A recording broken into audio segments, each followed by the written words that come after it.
अस्सलामुअलैकुम वरहमतुल्लाहि वबरकातुहू।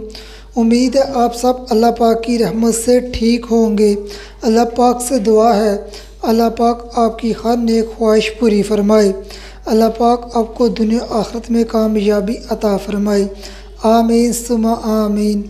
हर इंसान की ज़रूरत होती है, उसकी ख्वाहिश होती है कि उसके माल में इजाफ़ा हो, उसका रिज़्क़ वसी हो।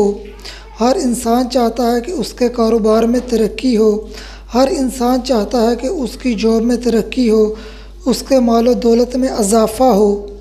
अगर आप भी ये चाहते हैं तो आप 7 मरतबा सूरत फातिहा, 111 मरतबा सूरतुल कौसर और 315 मरतबा अल्लाह पाक का सिफाती नाम अल रज़ाक़ु अल बासितु, इन दोनों नामों को मिलाकर पढ़ना है जिस तरह मैं पढ़ रहा हूँ, अल रज़ाक़ु अल बासितु। इसके बाद 11 मरतबा दुरूद इब्राहीम अव्वलो आखिर पढ़ें।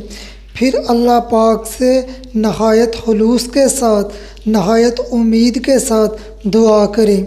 इंशाअल्लाह आपकी दुआ कबूल होगी और आपके रिज़्क़, आपके माल में इजाफ़ा होगा। ये अमल आप फजर, मगरिब या इशा की नमाज के बाद कर सकते हैं, यानी इन तीनों नमाज़ों में से किसी भी एक नमाज के बाद आप ये अमल कर सकते हैं।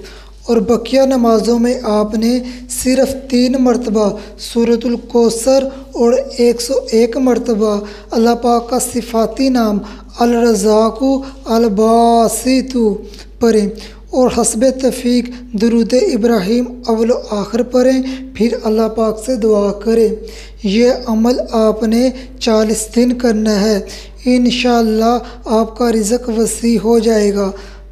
इसके अलावा आपने पंजगाना नमाज पाबंदी से अदा करनी है और बुराइयों से बचना है।